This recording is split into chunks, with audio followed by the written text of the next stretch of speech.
Shalom everyone and good evening from Connecting Galilee. I'm Amir Tsarfati and this is a special update on the war between Israel and Iran, or may I say the end of the war between Israel and Iran, a war that lasted exactly 12 days with the craziest 72 hours since the night between Saturday and Sunday all the way until today. Unbelievable roller coaster of events, starting with the U.S. decoy operation that eventually led to a U.S. strike on the three most important nuclear sites of Iran.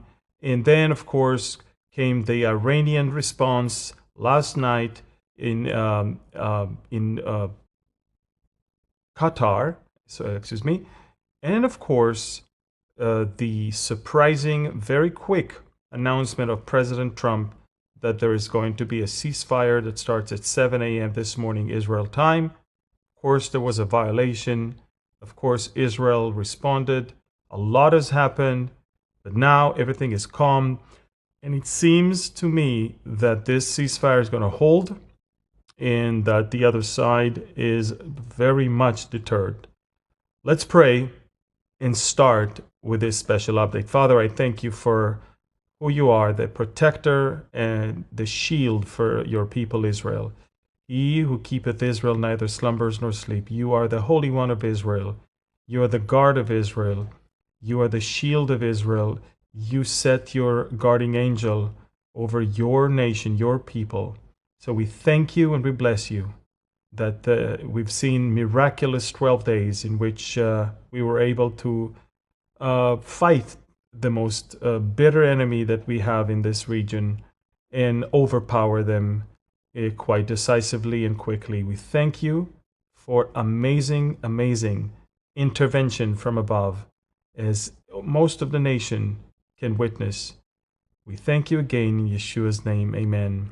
So again, everyone, shalom. I'm Amir Tsarfati. This is an out-of-the-ordinary special update about the end of the war between Israel and Iran, the 12 days war, the Rising Lion operation that began with a surprise preemptive strike that took the Iranians by surprise in the first 10 minutes, eliminated the top nuclear scientists, the top brass of all of the four arms of the military of Iran, as well as the destruction of the air defense system and the ready-to-launch long-range ballistic missiles.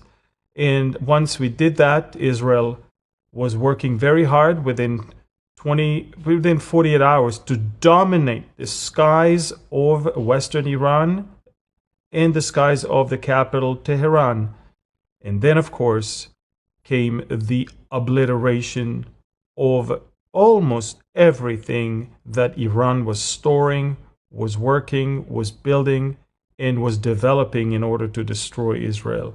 Make no mistake, folks, Israel unveiled while we were finding things in Gaza, in the tunnels of Gaza. We found so many papers and correspondence between the Iranian operators and their handlers of the Hamas from Iran.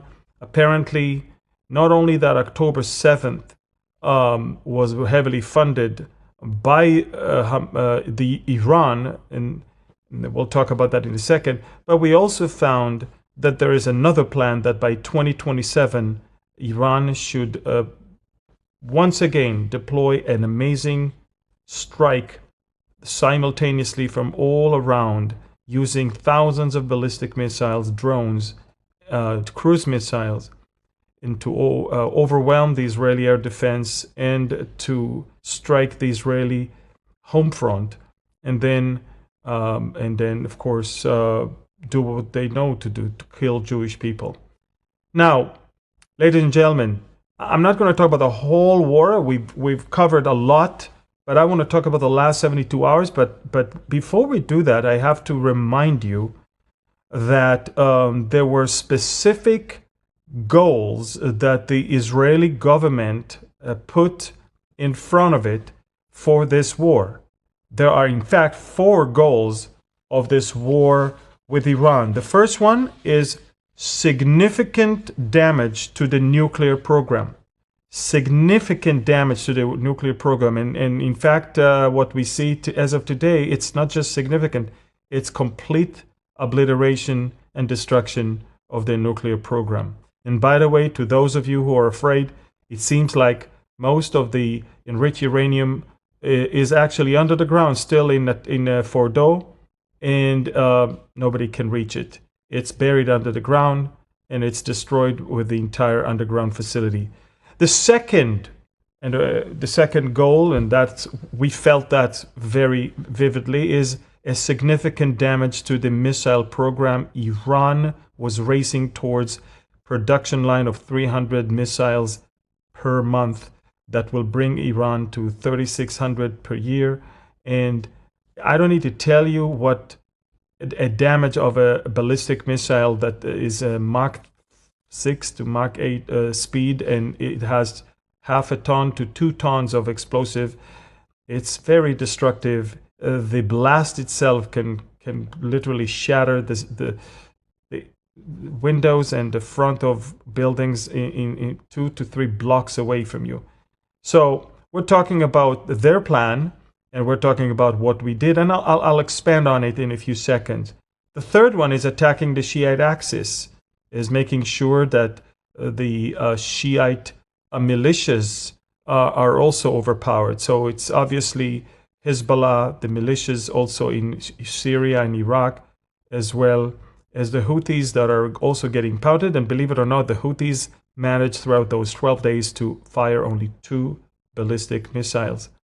So that is something quite amazing. Netanyahu was basically was working in a linear way, where he first struck Hamas, and then he moved to Hezbollah, then he moved to topple the Assad regime by overpowering Hezbollah, and then of course destroyed all of the Assad regime military power and caused all of the Iranian militias to leave Syria and go under the ground in Iraq. And then after Netanyahu sent those F-35s to destroy the radar systems and the anti-aircraft systems around the nuclear facilities earlier in April and in October, then the road to Iran was wide open, and then we could deal with Big Satan. Now, the fourth objective, the goal of this war, was creating the conditions for the long-term thwarting of the nuclear and missile program through diplomatic means, which means it means that we are striving for a deal, for an agreement that will allow inspection and verification that there is no nuclear program and their ballistic missile program is also no longer there. And if I may say, Israel is working very hard was working very hard in the last 48 hours to destabilize the government institutions there, talking about prisons, talking about government buildings, talking about the broadcast authority that was a big symbol of propaganda that people hated, and talking about the police, the besiege that the Iranians created to basically control the people inside Iran. And so we're talking about significant damage that we did that. And as you can see, out of the 4 goals, the change of the regime is not there. There is no change of regime. There's no toppling the regime. There's no killing of Khamenei. Not that we would shed a tear if Khamenei was dead, but it wasn't part of the 4 goals of the Israeli government for this Rising Lion operation. And if you're asking me why, it's because normally toppling a regime should come from the inside, should be done by the people of that country. We could assist by shaking the ground from underneath the feet of the government, inflicting upon them losses, humiliation, and a lot of damage. But in essence, I don't think the Iranian people want to be seen as those that were getting directives from the Israeli government. And I also think that these events of toppling regimes, then it happened in Egypt, then it happened in Syria, normally come from within, from the people of the country.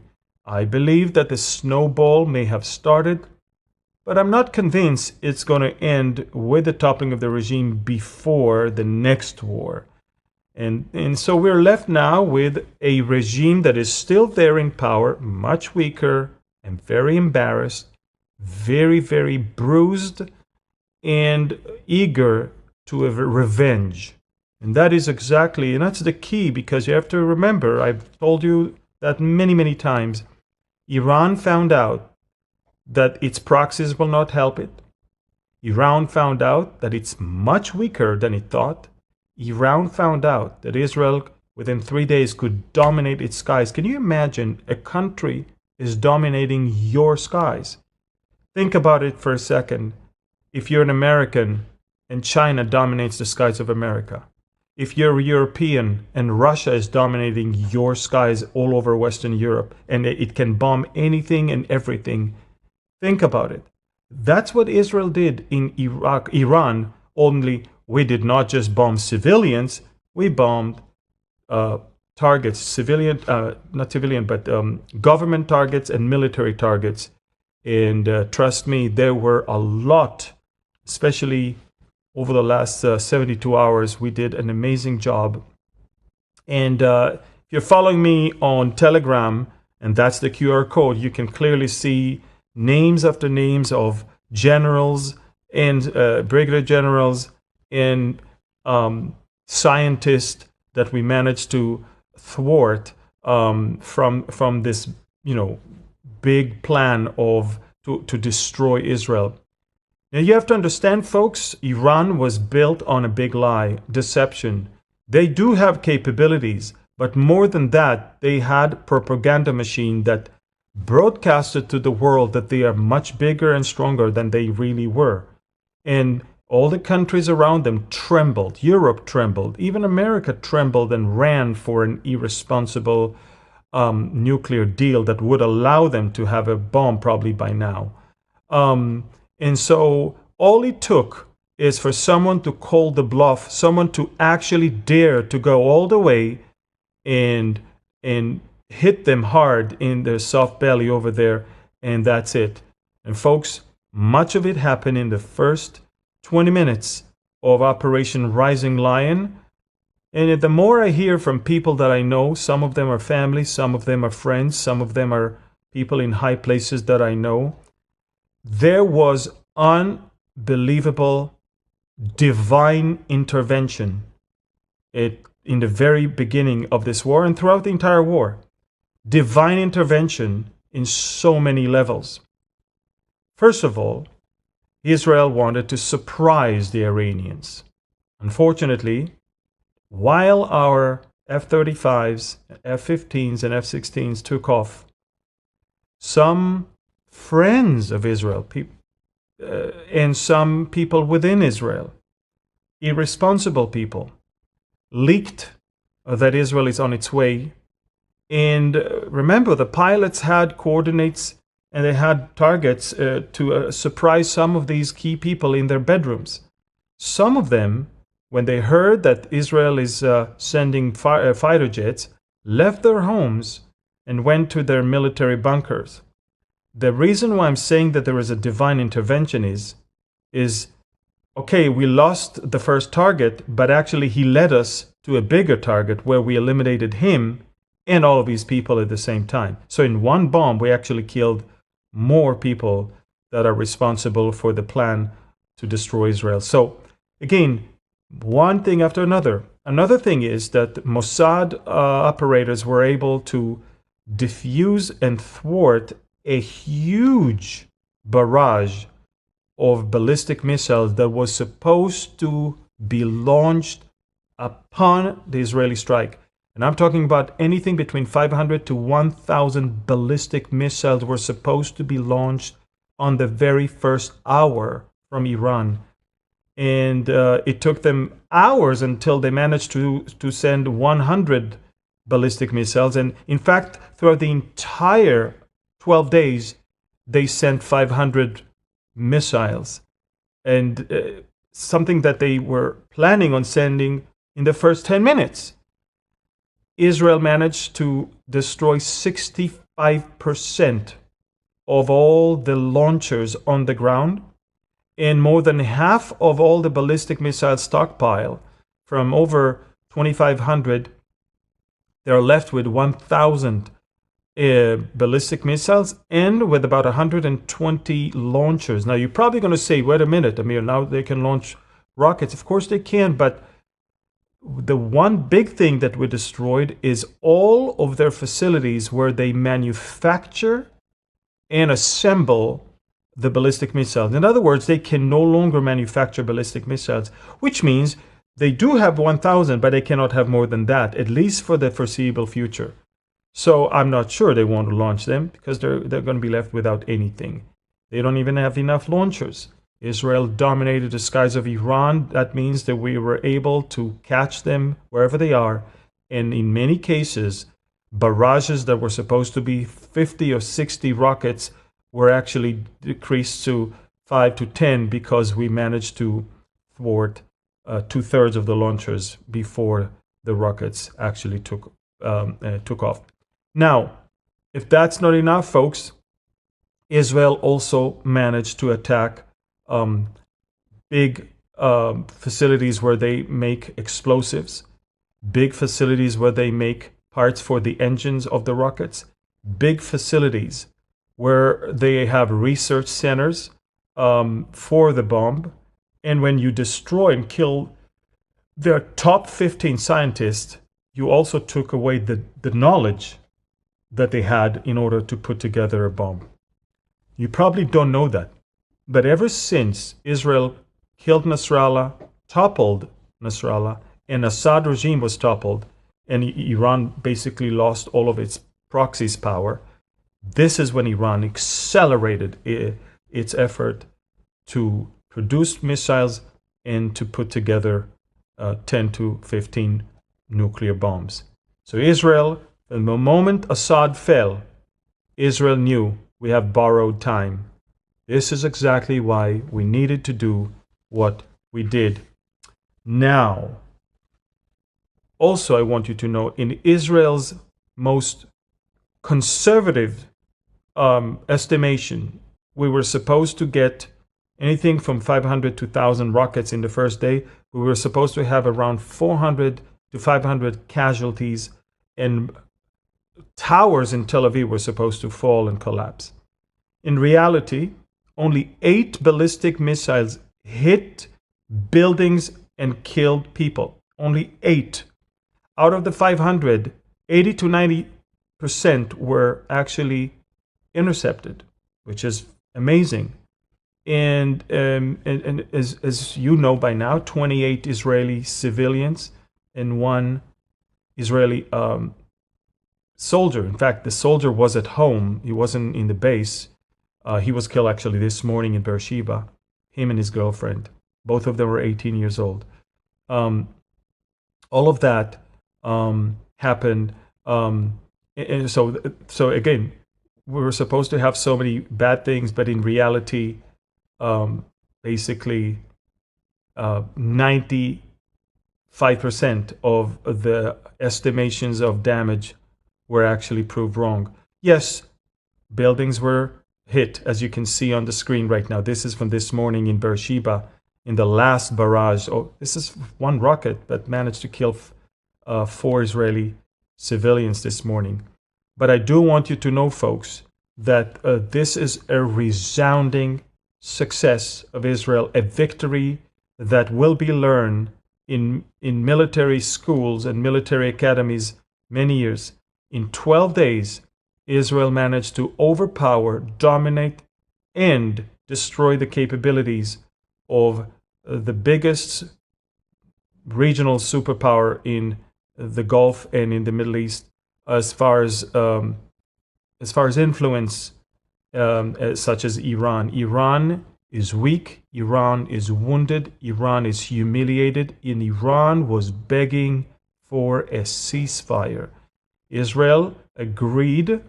But now I want to take you to the events of the last 72 hours, because it was one thing after another. They led to the result of a sustainable ceasefire that we have right now. So it all started in the night between Saturday and Sunday, and I'll bring you now to the continent of the United States. So here we are.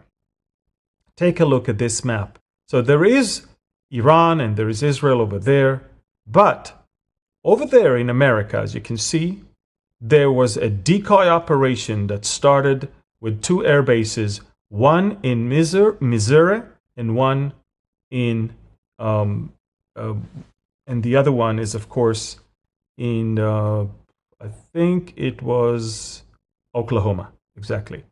And from Missouri we had the B-2s, and from Oklahoma we had the KC-135 tankers, fueling tankers. They took off westwards towards Guam, and they did not even hide their call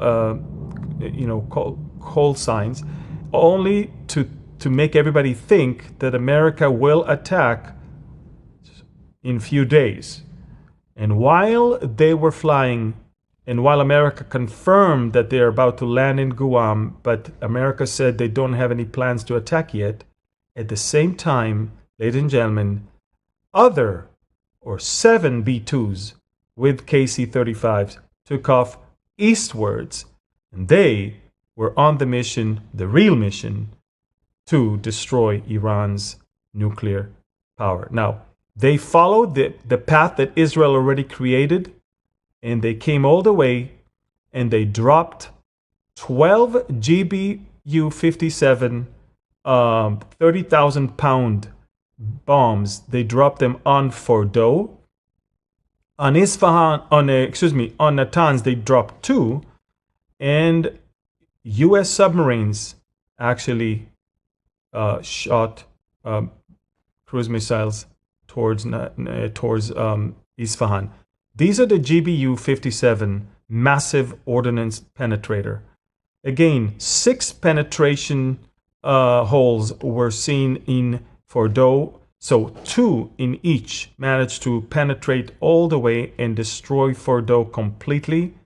Natanz received 2 of them, and Isfahan received the cruise missiles that basically destroyed it completely. Ladies and gentlemen, it was a combined operation of not only the B-2s, which are bombers, but also F-22s, F-15s, F-35s, and of course, reconnaissance planes, and over 120 aircrafts took part in this whole thing. And if that's not enough, the U.S. Navy with submarines was there down in the Indian Ocean and the Arabian Sea, and managed to send the cruise missiles that destroyed Isfahan. So all in all, ladies and gentlemen, America within 25 minutes managed to destroy on the ground what Israel began in Natanz and in Isfahan, but Israel left Fordo, the big fortified enrichment facility in the desert near Qom. Israel left that one for America. And now start the amazing script. Now start the amazing show. It was evident that Iran would want to avenge this type of attack on its soil by the US. Now, you have to understand, Iran for the last 35 years has been working and pouring hundreds of billions of dollars into the nuclear program, and overnight it was gone. It started with Israeli attacks for days and then came to completion with a US attack. So you have to understand, Iran is super angry, super humiliated. Now, it reminds me of January of 2020 when President Trump ordered the killing of Qasem Soleimani, who is the mastermind behind all the militias that Iran built around Israel to bring about the day of destruction over Israel on the command. Now, the reason why Qasem Soleimani was assassinated by U.S. forces was not because he was threatening Israel necessarily. This is something Americans needs to know and the rest of the world needs to know. The U.S. did not bomb Iran's nuclear sites only because Israel was under threat. Let me share with you something that I found online. Honest Reporting originally wrote it. Why did the U.S. bomb Iran's nuclear sites? It started with a revolution and a different hostage crisis, if you remember, in 1979. The Ayatollah Khomeini overthrew Iran's pro-Western monarchy and founded the world's first Islamic republic. He called America the Great Satan. America, in 1979, turned as Great Satan in Israel, only the Little Satan. In that same year, ladies and gentlemen, his supporters stormed the U.S. Embassy in Tehran and took 52 American hostages for 444 days. And from day one, his goal was clear: bring down the West. That's not enough, because what does Great Satan really mean? A lot of people are asking. Khomeini accused the U.S. of corrupting Iran with Western values, backing the Shah, the king, and stealing Iran's oil. He believed that America spread moral decay across the Muslim world and that Israel was an extension of that power. That ideology still guides the regime's foreign policy even until today. The Islamic Republic has been attacking the West for decades, make no mistake. In 1983, Iran-backed Hezbollah bombed the U.S. Marine barracks in Beirut, and 241 Americans were killed with the funding of Iran, and it was done by the creation of Iran, Hezbollah. In 1996, Iran-backed terrorists bombed Khovar Tower in Saudi Arabia, and 19 U.S. airmen were killed. That's Iran. 2011, Iranian agents plot to assassinate the Saudi ambassador in Washington, D.C. on U.S. soil. 2024, Iran's proxies launched missiles at U.S. troops in Iraq and Syria and hit commercial ships in the Red Sea. 2024 to 2025, U.S. officials uncover an Iranian plot to assassinate Donald Trump. The Islamic Republic, a ring of fire. It's not just about Israel. Iran invested billions in building a deadly network of terror proxies across the Middle East. Hezbollah in Lebanon, Hamas and Islamic Jihad in Gaza, which attacked, obviously, Americans as well. Houthis in Yemen that attacked U.S. ships as well, and Shiite militias in Iraq and Syria that attacked U.S. bases as well. Together, they form a ring of fire around Israel and target U.S. forces, embassies, and allies. And Qasem Soleimani was killed because he plotted to attack the U.S. embassy in Baghdad.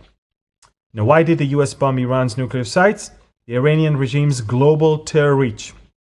Iran's proxy infrastructure doesn't stop at the ring of fire, ladies and gentlemen.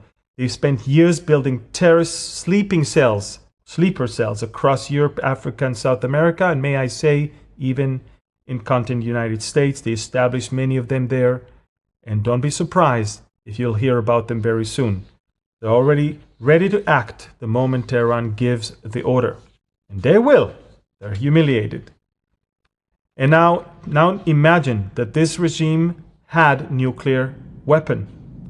A state that sponsors global terror was about to have world's deadliest weapon. And it wouldn't just threaten Israel. It would basically blackmail the US and also intimidate Europe, trigger regional arms race, and give cover for future proxy wars with nuclear protection. So it's not just about Israel, folks. A nuclear Iran would shake the foundations of global security. And the US strike wasn't just about loyalty to an ally. It was about preventing a future no one can afford. And because bringing down the Great Satan is still the Islamic Republic's ultimate goal, it had to have been done. It's not just about Israel. And you have to remember that. This is not only about that. And I want you to know that those B-2s took off for a mission. It's the first time B-2 Spirit is actually attacking with the GBU-57s in a wartime. This has never happened before. This was a great exercise for the Americans. This is the footage of them taking off at midnight from Whiteman Base in Missouri, and the footage of their arrival after a successful mission 36 hours later, back in their base. Here it is, landing safely back home. Epic, beautiful, amazing, and perfect in precision and execution. Very well done. Now, if you think that this whole thing wasn't planned to details by America and Israel, you can kiss that thought goodbye. There was no way America could have done that without Israel preparing the way, preparing the corridor for them to enter in, disabling all the radars, disabling all the anti-aircraft batteries all around, and dominating the skies of not only Tehran but also all over Iran. And during those hours that the U.S. operated in the skies of Iran, Israel cleared its own aircrafts and allowing America to do what it needs to do and leave. And then Israel came back to continue its operation. But what happened is that Iran was looking for a way to save face. It's a cultural thing. They cannot be perceived as a country that is totally defeated. After Qasem Soleimani's death or assassination, they asked America, please let us attack one of your bases so we can say that we did something in response. America cleared the base and they did attack, and that's it. The same thing happened yesterday, and President Trump even acknowledged that Iran alerted America and Qatar, and may I even say Israel, that it's about to launch 14 ballistic missiles towards Al Udeid base in Qatar. And what you see now on the screen is the interception of 13 out of the 14. They allowed one ballistic missile to fall in open space just to cause minor damage so the Iranians can say, we have completed our mission. You understand that? It's all about saving face. It's all about a show. It's all about pride. It's all about their honor. That's what it's all about. And you have to understand, this is the name of the game. They're selling their people propaganda even as we speak. Thousands of Iranians are out there in the streets celebrating their victory. Believe it or not, right now, they're celebrating victory after they've been obliterated throughout the day and throughout the night last night. Even look at this footage from last night. I mean, it was amazing. We literally last night destroyed more things within 3 hours than we destroyed over the last 7 days. Unbelievable. We destroyed headquarters, storage places for weapon, ammunition, research centers. We destroyed government offices. We destroyed so many things that belong to the regime. In that, all of that, and they're coming out to the streets and they celebrate victory. And may I even remind you, and it's important that you understand, Egypt in 1973, Egypt in 1973 was defeated by Israel. Yes, they surprised us on Yom Kippur, but Israel ended up in the gates of Cairo. And up until today, the Egyptians are celebrating the day of victory over Israel in October of every year, although they lost the war. Also Hamas, every time they ended up losing in another round, they would celebrate a victory. It's something that psychologists will one day have to analyze. It's a very unfortunate thing that they're selling their people delusions and propaganda. But that's how they manage to scare so many Arab countries around. And it's amazing. Even today, they said, we closed the Straits of Hormuz without even firing one shot. But they didn't close anything. In fact, they were threatened by China not to close. But there were some cargo ships that saw the rockets that they fired at Qatar, and they just turned around. But they didn't close anything. But you see, they're taking a situation and they are painting it as if they did it. And it's about them, it's about their might, and it's about their strength. And this is it, folks. Nobody's buying it anymore. Even in some polls that I see in Iranian Telegram channels, the majority of people say that Iran lost, for sure. Even their own people say that they lost. But remember, 40% of the Iranian population is Shiite, and the Iranian Islamic Republic wants to sell them victory. The Arab world is astonished at what Israel did in 12 days. In fact, the whole world is astonished. The whole world was paralyzed from fear because of Iran, and now they understand no more. No more. There's no more threat of ballistic production of missiles, and there's no more threat of nuclear power that they have. And Iran will have to wait patiently until Trump is no longer there, and until America is no longer a superpower that stands by Israel, and until Russia will be strong enough and take advantage of the situation and lead an attack on Israel. And that's when Persia is going to join. Not alone, not relying on its proxies, but actually relying on a much stronger countries such as Russia and Turkey. And only then they will try to avenge their humiliation of June 2025. Unbelievable. Israel emerges out of this as a superpower in this entire region, and no one can deny that. No one. And I can tell you, folks, that although we would have loved to end up this war without the last 4 civilians killed and the one rocket that hit the building, but I will tell you that it's over. The Iranians, as always, tried to draw their own line, and 2 minutes after the ceasefire was over, they shot another barrage, but also 2.5 hours later, they shot another barrage. Israel vowed to retaliate. President Trump didn't want anything to escalate, and he asked Netanyahu, please make something small, just so this whole ceasefire is not going to collapse. So we destroyed a radar position there on the Caspian Sea, and then we came back, and that's it. The ceasefire is now in effect. Israel tomorrow will open up back to normal. Everything is going to be back to normal. People will go to school, go to work. The airport will gradually open.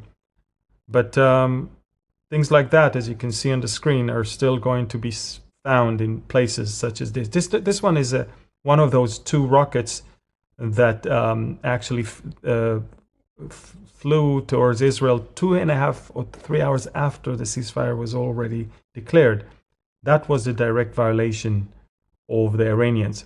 President Trump was not happy this morning, accusing both Israel and Iran for violating the ceasefire, although Iran is the one who did it. But President Trump did not appreciate the pounding of Israel on Iran during the night, although it was before the ceasefire came into effect. But he saw that we obliterated. It was the most violent night that Iran has known throughout the war. And so he wasn't happy. But then, of course, he knew that things had to have been done that way. Then he said that, look, the Iranians sent those 2 missiles unintentionally. I don't know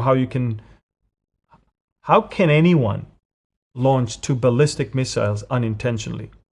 I don't know. But again, he needed to exercise his ability to be still the mediator rather than to take a side. And one thing, he made it very clear: Iran will not have nuclear weapon or nuclear program. So this morning, as you can see, that last rocket hit the city of Beersheba. It's a very, very fast one and very destructive one, as you can clearly see. And this is how 4 civilians were killed. These were the last casualties of this 12 days long war. And may I remind you, ladies and gentlemen, that it's 28 civilians out of a very conservative estimate that there will be 400, if not 500 Israeli casualties in such a short war with Iran. So everything is miraculous. Our number of casualties, the number of rockets they managed to launch, the fact that we killed all of their scientists and all of their leaders, the fact that we destroyed 2/3 of the launchers, the fact that we dominated their skies, the fact that we had intelligence good enough to defuse their strike and we destroyed thousands of ballistic missiles on the ground, the fact that we managed to destroy all of their factories to manufacture ballistic missiles, the fact that we were able to bring America not only to help us in defense, but also for the first time since 1941, America is assisting an ally in war, in attacking. The last time it did it, it was in World War II when America entered into the war after Pearl Harbor, if you remember. And since then, America never ever entered into a war for an ally. Israel paved the way. Israel had beautifully crafted a situation where America benefited from this whole thing. Because if you really think about it, without the U.S. destruction of the nuclear program, the world will still be in big danger. But not only that, there will be no chance for any peace in the Middle East. And right now, everybody's expecting the Abraham Accords to expand and for Israel to obviously flourish. And if you're asking me, what about the poor Iranian people? I think that it's up to them. They will have to do it themselves. Look, we can shake the building, but they need to give it the last push for it to collapse. You understand that throughout these 12 days, there was not a single uprising of any Iranians anywhere. Why? Because it's a time of war. And they don't want to be seen as some people who get directives from another country. But the day is coming and they might be able to do it. But I want you to know, not only that the Iranians are there to do it, hundreds of Mossad agents that their sole objective toward the nuclear program are now jobless because there is no more nuclear program. And I think they're going to get a new job to destabilize that regime so we can eventually somehow bring an end to it. Biblically, I want to remind you, Iran will join a war against Israel, join Russia, join Turkey, and later on Sudan and Libya will also join them in the attempt to destroy Israel. That's the Gog from the land of Magog war from Ezekiel 38. It will happen. It's not when, it's not if, but it's when, basically. And that's a lot of that is what I describe in my upcoming book, Exploring Ezekiel, that, if I may say, is more accurate than the news even today or even tomorrow. Exploring Ezekiel, my upcoming book, folks. We live in the days of Ezekiel, from the return of the Jews back to the land, the establishing of the country, the prosperity of Israel, the peace that is about to come, and of course the war that will emerge from it. And a lot of people are asking me, because tomorrow I'm going to try and leave the country on my way to eventually start a long tour in America and in Canada and Alaska cruise also. Many people are asking me, Amir, can you tell us where you're going to speak and when do you have a tour to Israel? All of this information, including ways to help our ministry, all of that appears on our website. I want to remind you, beholdisrael.org. Everything is in the website. You'll know exactly where I'm speaking, at what time, if you can attend, or if it's sold out, or if it's free, or if it's canceled, whatever. Also our Israel tours, also our future cruises, all of them are on the website. And of course, if God leads you to help the ministry, you can do that also through that website as well. So folks, there is a ceasefire. Iran basically surrendered. Who would imagine that after 12 days, when we pound Iran, dominate their skies, have its entire nuclear program gone, its entire ballistic missile program gone, and hundreds, almost 1,000 of their IRGC lunatics are dead. All of their leaders, all of their scientists, all gone. Launchers are gone. Unbelievable. Resounding victory in 12 days. So, all of that, who would believe that Iran eventually will sit and ask for a ceasefire and say, please, no more. This is a complete surrender, and that's a total victory on Israel's side. Look, we could have gone longer and longer. I don't think they could have gone longer, that's for sure. I have about 12 minutes left, and I want to answer a few questions that you guys started asking. So Robin asked, if Israel can take control over large areas of Iran, why is it taking control over the Straits?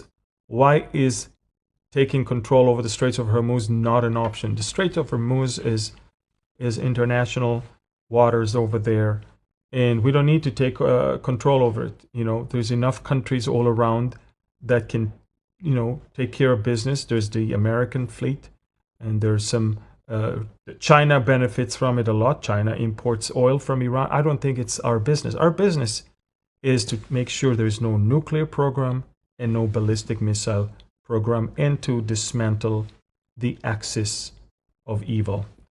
Another thing, Anna Marie is asking, when will Netanyahu stop listening to Trump and do what it best for Israel? I think Netanyahu is not listening to Trump. If anything, Trump was listening to Netanyahu, and that's why Trump, against anything he said during the campaign, actually joined the war and eventually brought about a very soon ceasefire, and there is no more a nuclear threat from Iran. So I don't think it's the right way to describe the situation. Tanya is asking, is there any chance that Netanyahu still plans to take out Khamenei? Look, we could take out Khamenei, but then his son will succeed him, and then if he's out, then there's two other clerics that might succeed them. It's not a terrorist organization where you topple all of them and then there's another country that is actually saying, okay, we'll take it from there. This is a country. And because this is a country, let the people of that country do that job. I would love to see Khamenei gone. I think he is modern day Hitler. But it wasn't part of the objectives of the war. We would have loved to have done that, but I don't think, and based on what President Trump even said, this is not going to bring peace, but even extend the war. Eddie wrote, what should we expect next prophetically? Prophetically, Israel will flourish, prosper, and then something will happen that will cause America to no longer be able to stand by Israel, support Israel, and defend Israel. And then Russia will make its move, and then Iran will join Russia with Turkey.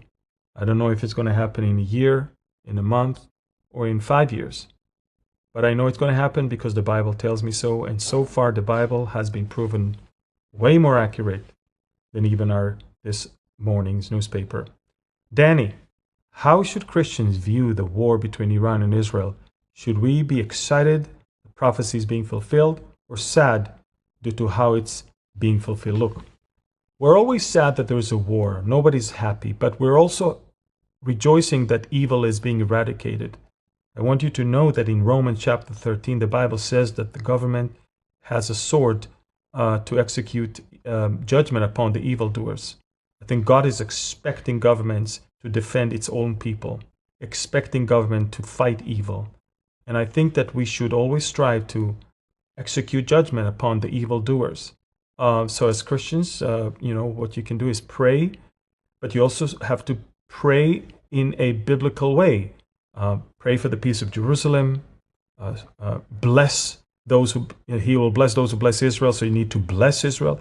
And you also need to make sure that God will defend Israel and give Israel the wisdom and the strength to execute judgment upon those evildoers that want to destroy it. Do you think Trump will eventually get Iran to sign the Abraham Accords? No. Abraham Accords will expand. Maybe Saudi Arabia and Indonesia and other countries might join. Maybe even Syria and Lebanon. I'm not sure. All of them are option.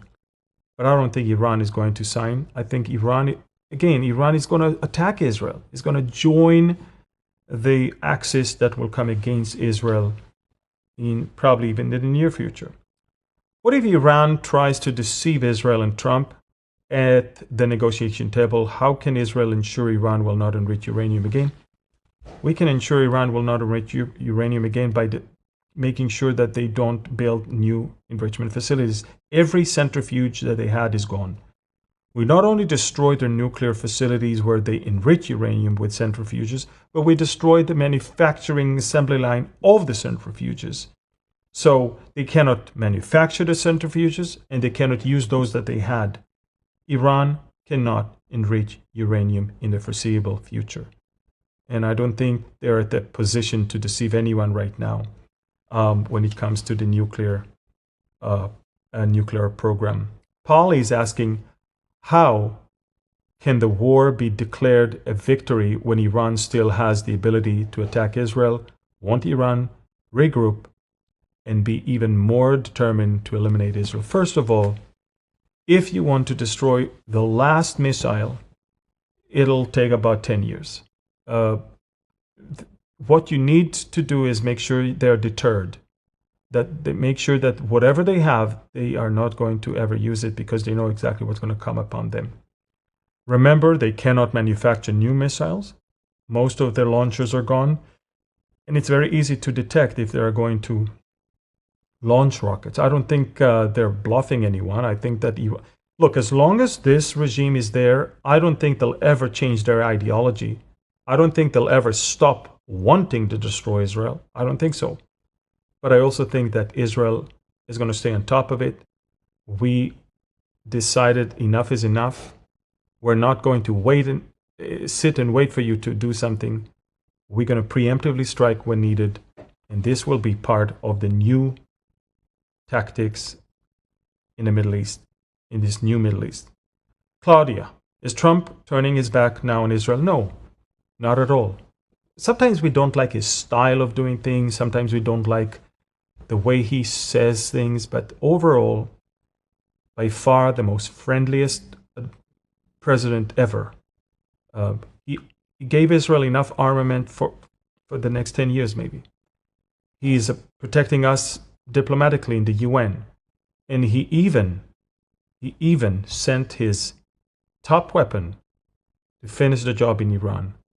So, I don't think he's going to turn against us after all that he did and the price he may have had to pay for it.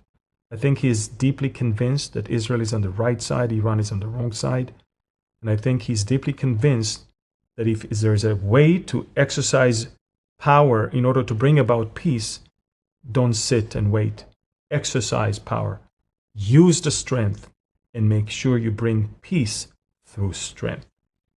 Nancy, are Iran's proxies still active? The Houthis launched only 2 rockets during those 12 days. None came from the Iraqi or the militias over there. They're gone, basically. So, folks, I'm happy to have answered all of your questions so far. I'm going to start my journey.